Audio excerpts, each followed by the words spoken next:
ഭാവന പിലാത്തോസിന്റെ ഡയറി. ഒരു ജനതയുടെ ഭരണാധിപനായതിൽ അഭിമാനം കൊണ്ടിരുന്നു ഇന്നലെ വരെ. ഇപ്പോൾ ഒരുതരം പുച്ഛമാണ് എന്നോട് തന്നെ. ഞാൻ ഒരു നല്ല ഭരണാധികാരിയല്ല. കാരണം അവൻ ചെയ്ത കുറ്റം എന്തായിരുന്നു?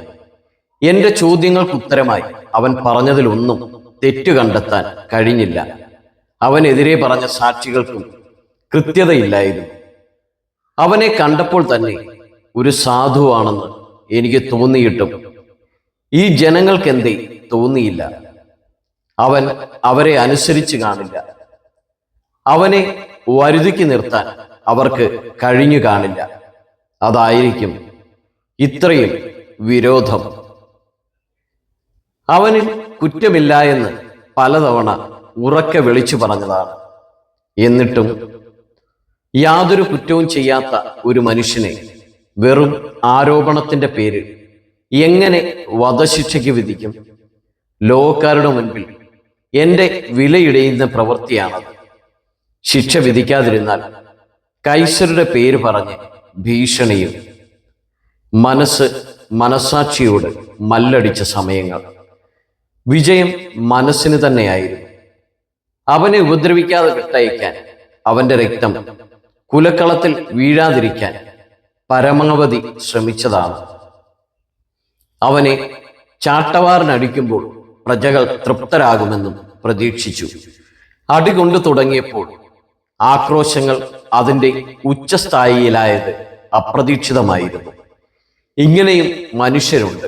കുലപാതകനും പിടിച്ചുപറിക്കാരനുമായവനെ സംരക്ഷിക്കാനും ഏറ്റെടുക്കാനും അവർക്ക് ഉത്സാഹമായിരുന്നു. എന്നാൽ ആരെയും ഉപദ്രവിക്കാതെ നല്ലത് മാത്രം ചെയ്തു വന്നിരുന്ന യുവാക്കൾക്ക് മാതൃകയാക്കുവാൻ കഴിയുമായിരുന്ന ഒരു ചെറുപ്പക്കാരനെ ക്രൂശിക്കണം പോലും. അന്നും ഇന്നും എന്നും അത് അങ്ങനെ തന്നെയായിരിക്കും. നന്മ ചെയ്യുന്നവർ ക്രൂശിക്കപ്പെട്ടിട്ടേയുള്ളൂ. അവനെപ്പറ്റി എനിക്ക് കേട്ടറിവുണ്ട്. രോഗികളെ സൗഖ്യമാക്കിയവൻ, പീഡിതരെ വിടുവിച്ചവൻ, മരിച്ചവരെ ഉയർപ്പിച്ചവൻ, സമാധാനം മാത്രം നൽകിയവൻ, ഒരിക്കൽ പോലും ദേശദ്രോഹ കാര്യങ്ങൾ ചെയ്യാത്തവൻ, അധികാരികൾക്ക് കീഴ്പ്പെട്ടവൻ, യാതൊരു സ്വഭാവ ദൂഷ്യവും ഇല്ലാത്തവൻ, സ്നേഹിക്കാൻ മാത്രം അറിയാവുന്നവൻ. ഒരുപക്ഷെ ഇത്രയൊക്കെ സ്വഭാവ ഗുണങ്ങൾ ഒരു ദൈവപുത്രനിൽ മാത്രമേ കാണാൻ സാധിക്കൂ. അവൻ അതായിരുന്നിരിക്കണം.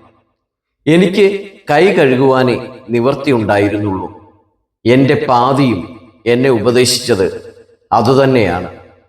ഞാൻ അവനെ കൊല്ലുവാൻ വിധിച്ചിരുന്നെങ്കിൽ ആ രക്തത്തിന്റെ കണക്ക് ചിലപ്പോ എൻ്റെ തലമുറകൾ പറയേണ്ടി വന്നേനെ. എങ്കിലും കാര്യമില്ല. ക്രൂശിക്കാൻ കൽപ്പിച്ചില്ലെങ്കിലും അതിനായി ഒരു നീതിമാനെ ഏൽപ്പിച്ചു കൊടുത്ത ക്രൂരനായ പീലാത്തോസായി ഞാൻ വരും നാളുകളിൽ അറിയപ്പെടും. എൻ്റെ മനസ്സാക്ഷിയുടെ വിചാരണയിൽ നിന്നും രക്ഷ നേടാൻ എനിക്ക് കഴിയില്ല.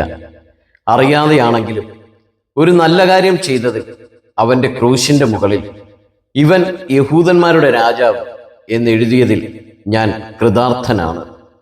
അവനു വേണ്ടി എനിക്കിന്ന് ചെയ്യാൻ കഴിഞ്ഞ ഒരേ ഒരു കാര്യവും അതായിരുന്നു. ഉള്ളിൽ ഒരു വിങ്ങലുണ്ട്.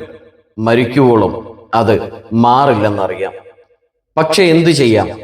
അധികാരം ഒരു ഹരം തന്നെയാണ്. അതെന്നെ അടിമയാക്കിയിരിക്കുന്നു.